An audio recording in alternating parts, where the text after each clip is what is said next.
Bastille Day, 7/14/21. This episode 191. Exited my first rental property.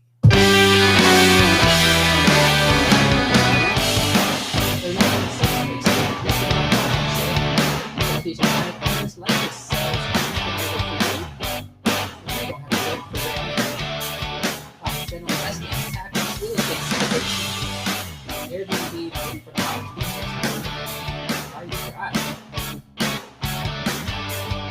in a while. Maybe number 3. I'm doing an episode on this. This is a child, although I will do some research on this.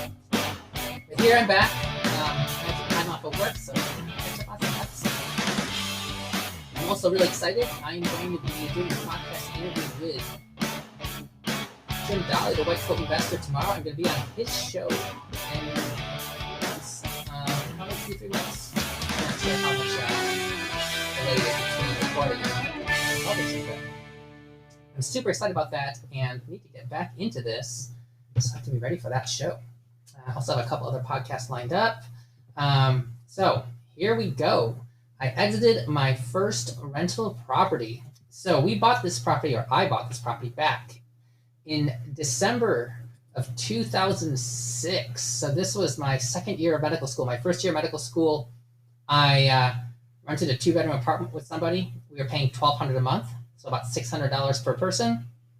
This is before the crash, and prices were higher than I wanted to pay in a lot of places.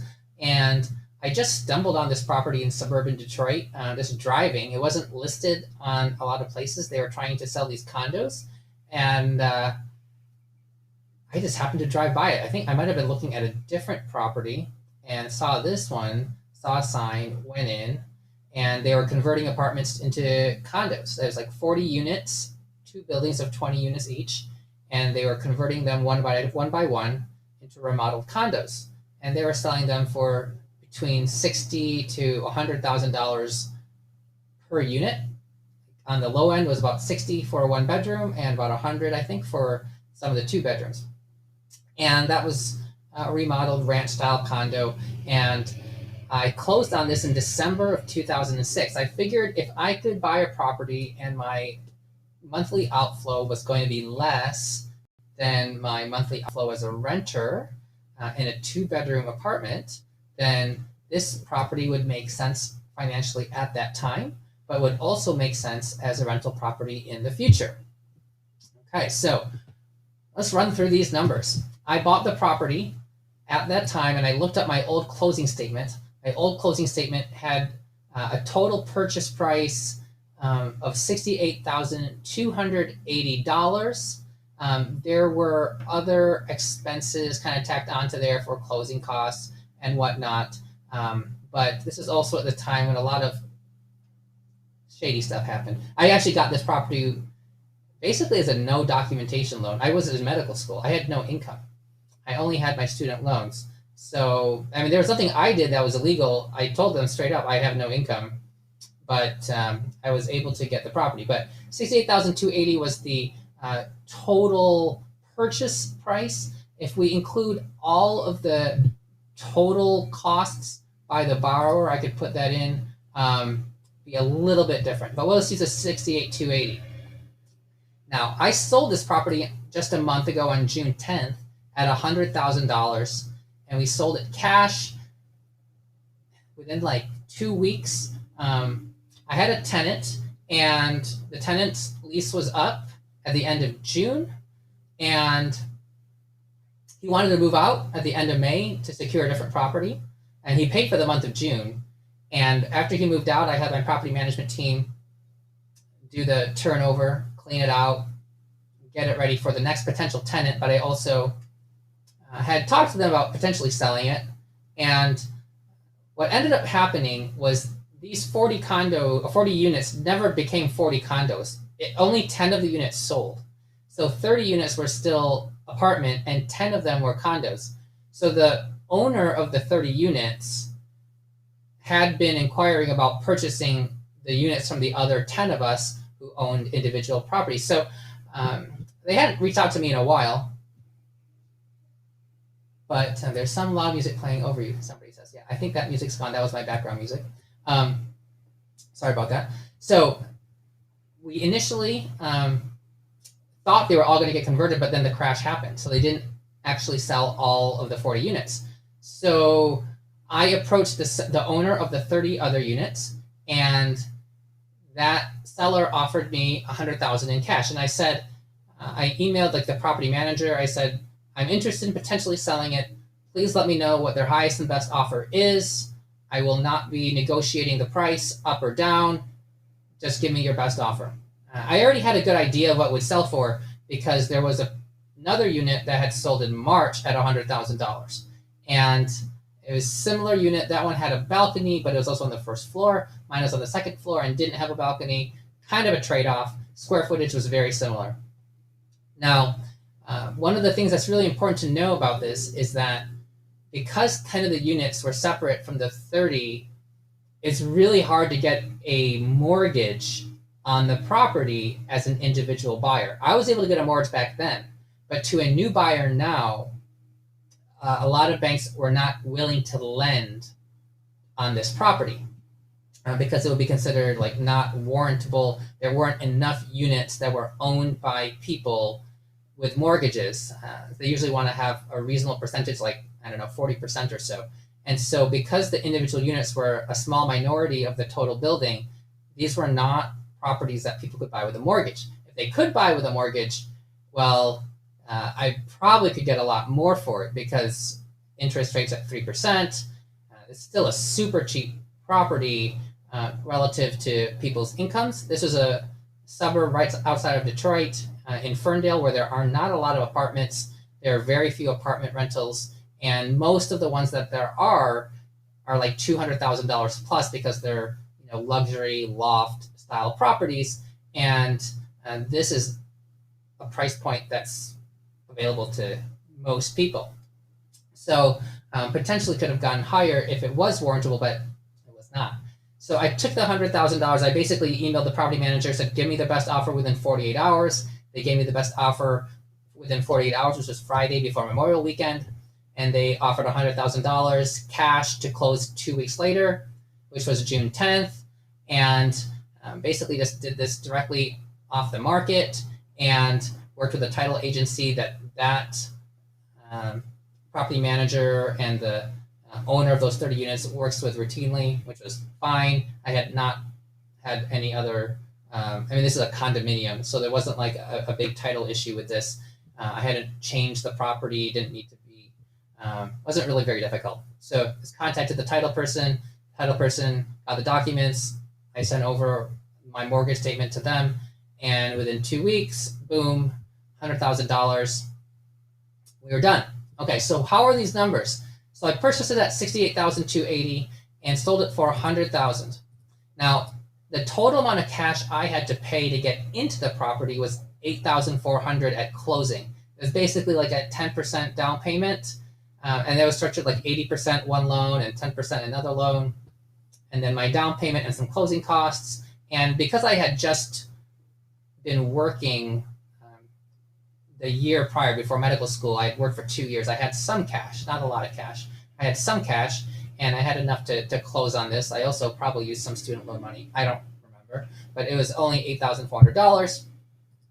And then just 2 summers ago, there was an assessment by the HOA of about $11,000 because there was actually a lot of deferred maintenance, but they also did a lot of renovations to the property, repainted the whole interior of the buildings, in the common areas, carpeting. They did a huge roof repair. They also did repairs to the balconies, but I don't have a balcony. But the way the HOA works is you just pay your pro rata share of the total HOA costs. They don't break it down based on what you have or don't have because that gets super complicated. But regardless, that's about $11,000. That was 2 years ago. Then when I sold it, I basically got all my money back plus extra. The total amount of cash I received at the sale in my bank account was $53,959. Okay, so if we just look at it from a cash flow standpoint of how much I put in at the beginning how much I put in 2 summers ago and how much I got back a month ago, the internal rate of return, or the XIRR, of these 3 numbers and these 3 dates was around 11.5%. Okay, so that's pretty reasonable. That's just based on the acquisition, the CapEx, and the sale. That does not include how much money I actually earned holding on to this as a rental property. Okay, so that's just like the capital gains. Okay, so basically turned 18,000 into 54,000. Although that $11,000 was just 2 years ago, a more reasonable way to think about this is $8,400 up front, and then let's just subtract 11,000 from my 54,000, be 43,000. Okay, so I turned basically 8,000 into 43,000, so like 5x in terms of appreciation. Okay, so an incredibly incredible amount, but this is over a course of 15 years. Okay, now this is a condominium. This is one of the biggest downsides of a condo. Now I did buy one of the cheapest units, if not the cheapest unit in the entire building. So my value was protected during the long-term hold of this. Now during the crash, this had lost so much money in terms of valuation. There were so many foreclosures that I had an appraisal done in around 2010 for like $12,000. I need to pull that up and show this to you guys someday. I mean, it was abysmal. That was when they offered people to do what's called the HARP refinance, where you could refinance underwater, but still refinance. That way, it incentivized people to keep in their property, because people were able to get really low rates. If you had a higher rate, people would just walk out, and they wanted to decrease the amount of people walking away from their houses. So there was this HARP refinance option. I had to get an appraisal just for the sake of getting it, and it had gone to like $12,000. But now it went up to, that's the value of it. Then it went up to $100,000. So it definitely gained value, but when you own a condo, you don't really own much land. You own a tiny, tiny portion of the land. And so what really appreciates in real estate is the land, not the building. Buildings get older. Buildings depreciate over time. Okay, so my land value definitely had increased, and I had a very good return on investment overall with a 11.5% average IRR over the course of 15 years. Okay, so how much capital or equity did I have in it? So when I sold it, my equity was $45,000. That was basically money that was kind of locked up. Okay, so now that's not including that $11,000. Okay, so let's just look at the cash flow portion from this in terms of holding on to the property. Okay, so the cash flow of the property was $1,000 a month of income minus all of my expenses. So HOA fee was $170 a month, property tax $137 a month, property management $80 a month, insurance $37 a month, repairs and maintenance $64 a month. So my total expenses were $488. Now that was above the line expenses. So basically half of the rent went to expenses, which is pretty common to have an expense ratio of about 50%. Now that left me with a net operating income of $500 a month, half of the money, and I had to then pay my mortgage. About half of the mortgage was interest, and about half the mortgage was principal at this point. It was at 4.63%. I've been paying $320 a month for a long time on this property, and so my net cash flow at the end of the day was up $200 a month.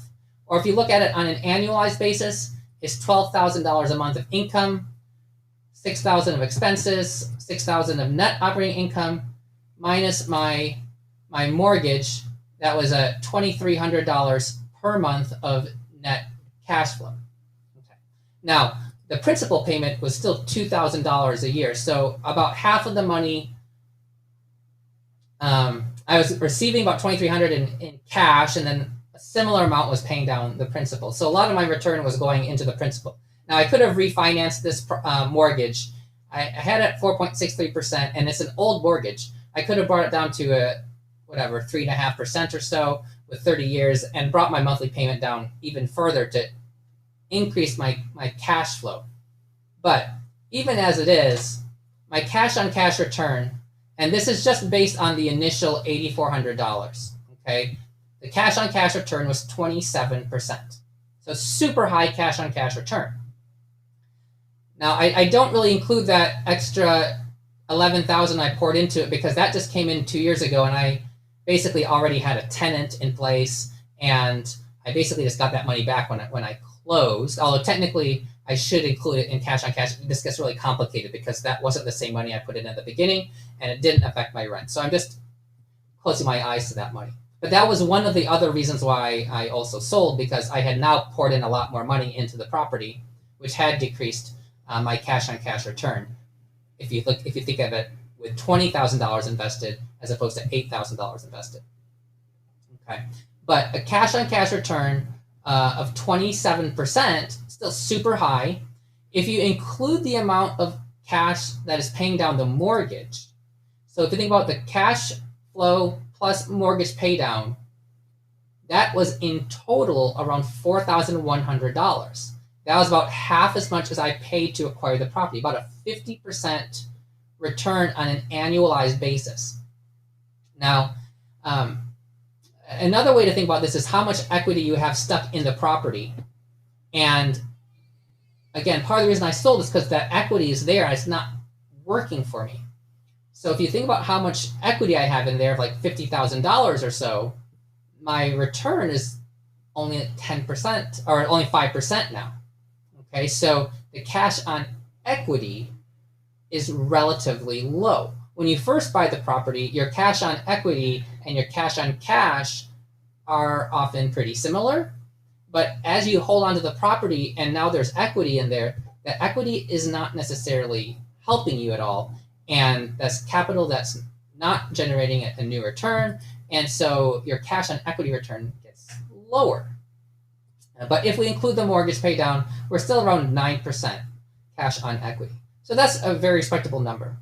But if you look at this cash on cash return of 27% plus my IRR of 11.5%, you're looking at around a 40% annualized rate of return. So a gigantic return on my money in terms of percentage. And real estate investors and investors, they focus on return on investment in a percentage basis a lot because that's how we look at investments. But real estate is not like publicly traded securities where you can just buy more of a stock because there's like infinite amounts available to you. It's not. Real estate is very illiquid, and having one property, I can't just easily just write a check and have a second property, a third property. Also, those prices I bought it at were 15 years ago prices. I held on to it and lived in it for 3 years of medical school, or 2.5 years of medical school, 5 years of residency. So 7.5 years I lived in it. And then when we moved here in 2014, it's been a rental for 7 years now. It's crazy to think I've had it for 15 years almost, and I haven't, 15 years seems like such a long time. But I painted it when I first got it, when they remodeled. I never painted it again. It's 15 years old.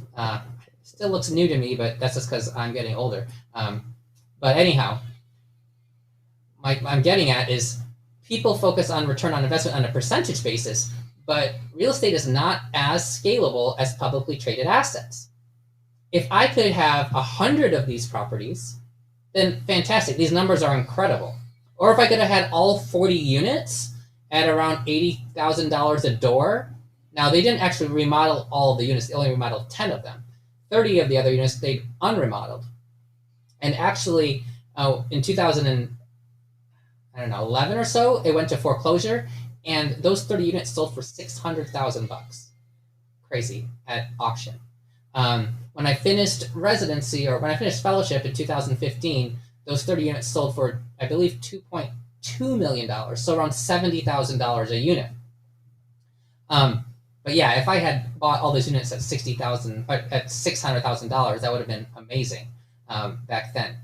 But I didn't have the knowledge, the capital, but really the knowledge at that time to acquire the asset. I do now, but now if it were to sell, it'd probably be closer to $3 million, $100K a door.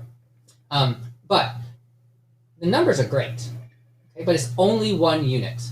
If I had 100 of them, or if I had 30 of them, it would make a lot more sense, because just from a dollars basis, it would be a lot more dollars. My net cash flow, if I multiply this by 30, would be $6,000 a month or $60,000 a year. That's pretty good for one property and worth my time, at least a few hours of my time.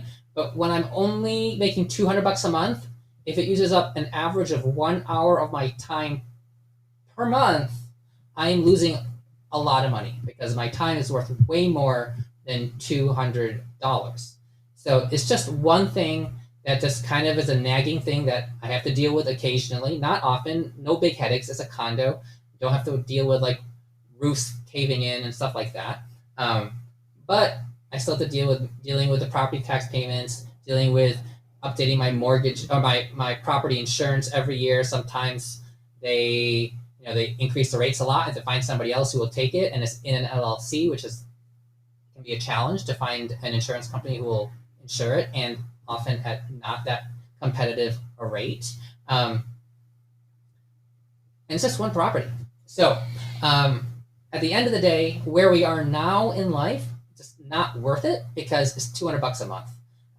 And the appreciation is tempered by the fact that it's a condo. It can only go up so much because there's so many other units. So we've already made a bunch of money on the property. Our cash flow has been good, but now that we are where we are financially, that $200 a month is just not very useful. I did think about just paying off the mortgage and just increasing the cash flow to make it that at least making more money per month, but then I'm still dumping $50,000 into it and still dealing with just one property. If I'm dealing with at least a handful of properties, be a little bit more worth my while, but still just wasn't worth it. Now, I thought about passing it off to other people I knew, passing it off to my family, my brother, but it's basically a cash-only purchase. So this didn't really make much sense for an individual investor, as much as it made sense for that apartment owner of the other 30 units to acquire it. And based on the numbers, on the cap rates of what they're getting, Avenue is worth about $100,000 to them. So it worked out fine. We're very happy with it. I got more capital. We reinvested that money immediately when we invested in our syndication. So I had that cash in my bank account for 3 weeks, basically, and it was already reinvested, so not sitting idle. So there it is. The first rental property.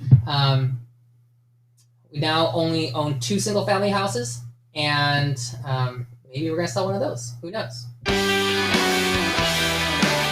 All right, that's it for episode number 191. Again, this is not financial, legal, or any other advice. It's for my entertainment, not for yours. Until episode 192, have a great day. If you have any questions, please post them in the Facebook group 39.6 community. Share with a friend, and I will see you soon. Goodbye.